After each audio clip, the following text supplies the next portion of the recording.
Okay. Let's jump into our questions. We got 3 ethical questions here. I'll read these. These are pretty straightforward ethical questions. You'll put your answer in the chat, including why you picked what you did. Okay. Number 1, a child client presents a social worker with flowers on the last day of therapy as a thank you. What should the social worker do? A, accept the flowers to acknowledge the child's gesture. B, politely refuse the flowers. C, accept the flowers and discuss the gesture in the session with them. Or D, document the gift and discuss it with a supervisor. What do you think you would do here and why?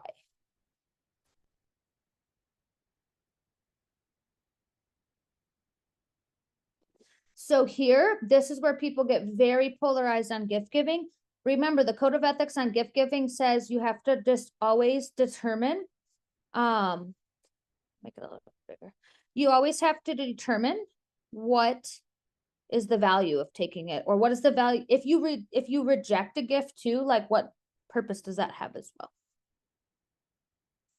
I knew this one would give me just about every answer. People are very, very, very torn on this.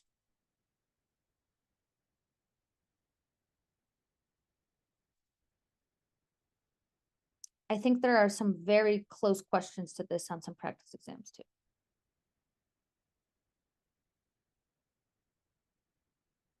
Okay, I'm going to start to eliminate. What would I not do? Accept them and discuss it in the session. This is a child. I'm not going to discuss with the child, why did you bring me flowers, right? Like that would be very, if it was an adult, that might be different, but like with a child, they probably were like purchased by a parent or something, right? So like, let's discuss why you brought me flowers is not really an age appropriate thing to do, right?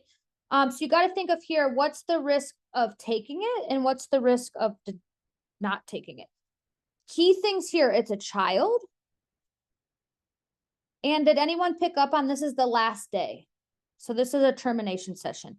How might that change if this was the first day? It sets a very different precedent, right? So I would not do C. The correct answer here is not to refuse the flowers. Why would on the last day of therapy, a child bringing you flowers, if you refuse them and said, I can't take these, how might that ending be of the therapeutic relationship then? Probably not super great, right? If like this, I'm just thinking this has happened to me. A client was so excited to come in, and if I was like, I can't take these, that would have like really reversed a lot of the progress that we made, right? It's the last time they're coming. It's a signal of celebration. We don't know. What if they pick these flowers from their garden, right? They bring in little trinkets all the time too. They're like, here, I got you this stone from outside. So like here, it's not like they're bringing you like $50 and they're like, here's $50, right? It's some flowers. You might want to document this in their file and discuss it, but the most appropriate thing here is to accept them and acknowledge it. Why might that be?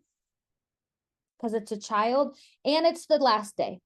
If this was the first day and they're bringing me gifts, I would say, well, like we want to set the precedent, but this is like more of like a celebration. How many of you, when you terminate, a client has brought you something very small, like maybe like a card or something very small, right? That's happened to me. Or they wrote me a little card, like I'll miss you type of thing. I even give little trinkets to kids on the last day. I work with kids, so we have a treasure box and they can go in the treasure box and pick it up. I had a kid, he loved ducks. I don't know why. He bought me this little duck on the last day. It was because I was moving out of state, and he said, I want this to be in your office so that other people can, like, you'll think of me and the ducks every time you bring it. You think I was going to tell this kid? No, absolutely not. Like, I took the duck and I have the duck in my office now, and I do think of that kid. So important to think about here. Like, this is a hard one. Yeah, someone said, leave the termination in the spirit of termination, right? You could discuss this with a supervisor, but it's not necessary, right? Especially for those of you sitting for the clinical, you don't have to go to a supervisor for this either, especially if you work on your own. So accept the flowers and acknowledge. Here is the best one. Okay. Any question? It's a tricky one. It's not easy. What might be different if this client came in and gave me $100 bill? Would we accept that? No. because what is the difference between flowers and $100 bill? There's a lot of difference, right? Like, monetary value things are usually a no. Usually. I've had clients give a gift card, and after I talked about it and stuff, what happened is we gave it to the agency and toys were bought for the agency. It was not for me personally. I was not buying anything for myself. So like, there's like a gray area there too. Someone said in the clinical exam, if it says ask a supervisor, do we always answer no? Not always answer no unless it's something that definitely requires you to, like, this does not require you to seek supervision if you're sitting for the clinical. Good question, Jenny. But however, what if it said, I'm starting to have sexual feelings towards a client? Should you go to supervision? Yes, because there's some stuff coming up that is more than just like, that would need to be processed with someone outside. So it depends, as always. Someone said, what do you do if you receive a gift from an adult? It depends. It depends what the gift is. It depends like how you want to set that boundary, that type of stuff. Like, I'm having this baby and so many clients are like, can I buy you something? And I have to say, no, like, that's so kind of you, but like, you cannot buy my baby something, right? Like, because that gets very, very blurry. I really appreciate that, but like, no, you can't. Okay, number 2. A parent discloses sensitive information about their child during a family therapy session and begs the social worker not to tell the child. What should the social worker do? Keep the information confidential as requested by the parent. B, inform the child about the disclosure immediately. C, discuss the importance of transparency in therapy with the parent. Or D, refer the parent to individual therapy. Remember here, who is your client? So they're in family therapy. They make some sort of disclosure about the child and then says, please don't tell my child I told you this. What should we do and why? This happens to me all the time and I absolutely hate it. It's the worst.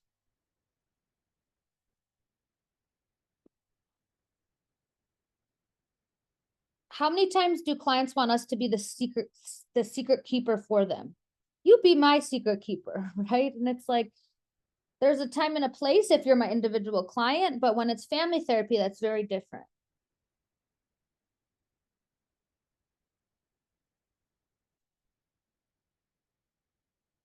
So here, if we are in family therapy, the family is our client, not just this individual person, right? And what is here the importance of family therapy? Usually to some sort of cohesion to the family unit, okay? So what would I not do? Refer them to individual therapy. That could be helpful. They might need individual therapy, but that's not anything to do with them disclosing in this. So D's kind of a distractor. It's not answering what we need it to. Keep the information confidential as requested by the parent. What's wrong with that? What if we never broke, like, even if our kids always told us, please don't tell this person, please don't that. We have our own ethical guidelines we have to follow. So we can't just keep information confidential because someone asked us to. We have to follow ethically what to do. Inform the child about the disclosure immediately. I would not do that either. What would be appropriate is probably, encourage the parent to do that. Or like, I'm going to ask the parent, why did you tell me this if it's the child doesn't want you to tell me, right? So the appropriate thing here is discuss the importance of transparency in therapy with the parent. So B should be red. So we were all on the right thing. In family therapy, a lot of times there is a lot of secret keeping and boundaries issues. So we would just say it's really important that you're transparent. Like, let's bring this up in our next family therapy session. With stuff. How many times has this happened to someone where they're like, please don't tell so-and-so, and like, you're like, well, I have to, or we got to talk about this together, or something like that. In a family therapy session, different if it's individual. I so many times have parents email me and say, in confidentiality, this is happening. And I'm like, well, then you're asking me to address it with the child. So how do you expect me to not like say anything? So you're going to come on the set. You're going to come into session the next time and we're all going to talk about this because it's not a secret. If you want me to address it, it needs to be out there in the open. Okay. Number 3, a social worker at a high school learns that a 16-year-old client is in a sexual relationship with a 23-year-old. What is the first action the social worker should take? A, report the situation to Child Protective Services. B, discuss the situation with the client to assess the risk. Break confidentiality and notify the client's parents. Or D, contact the police due to the illegal nature of the relationship. First thing you do, we're gonna probably do a few of these things first, but we're with the client right now in the room. What do we do first? Also, someone brought up a good thing. Age of consent in different states is different.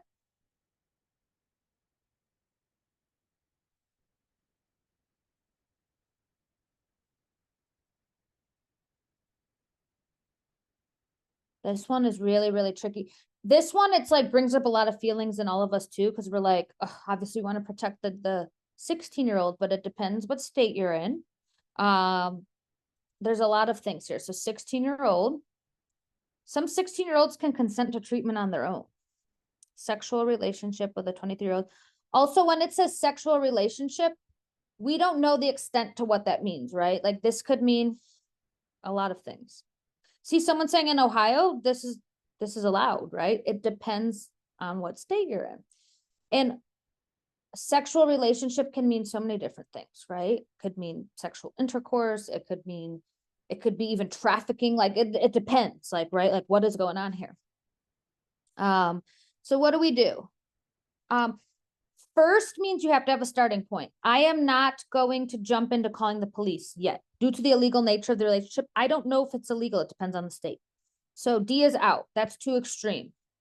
If I find out this child's being trafficked, that word that I'm trying to say, yes, I'm going to call the police, right? Like I need more information first.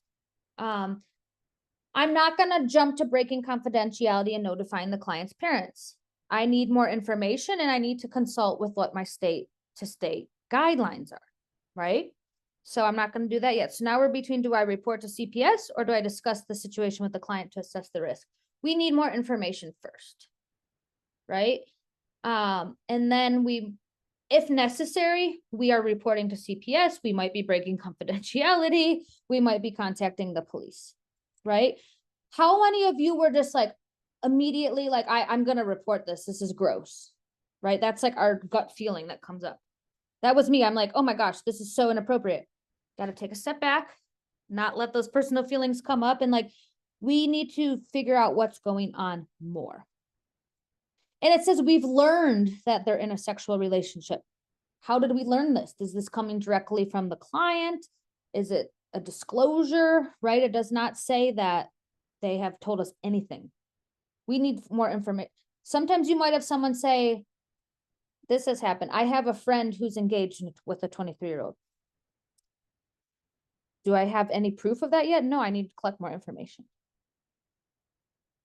Someone said you should always report with a minor. We don't have enough information here. We are learning that they're in a sexual relationship with a 23-year-old, 16-year-old with a 23-year-old. We got to figure out what this means. Also, we need more information to even report at this point, right? I don't know what I'm going to tell CPS yet.